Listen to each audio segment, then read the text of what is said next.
Here we're going to evaluate the expression by drawing a right triangle and labeling the sides.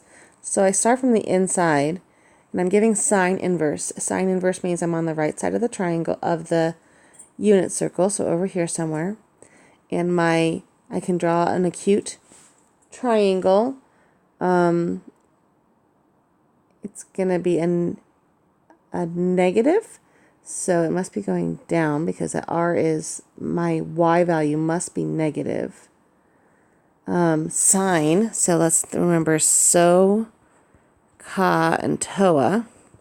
Sine tells me that we are given of some angle a opposite over hypotenuse. That's the O and the H.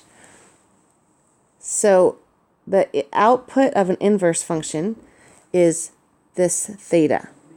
So sine inverse tells me that this y is negative 11 and the hypotenuse is 61. So this thing is theta. Now I want to find what is the cosine of that theta. And I use that same triangle with that theta, and I have to find adjacent over hypotenuse. So I got to find the adjacent. So that's that guy right there. So we have a squared plus negative 11 squared equals 61 squared. So that gives me a squared equals 61 squared minus 121. That's 11 squared. 61 squared, don't know by heart. So I'll do a little side work here. 61 times 61.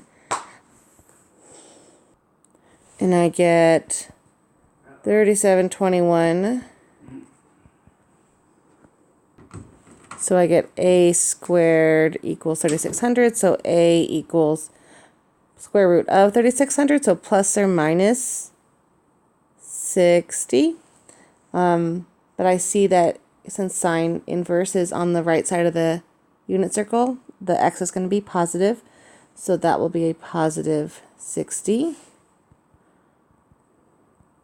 Which means our cosine of theta will be adjacent over hypotenuse, so that's 60 over 61.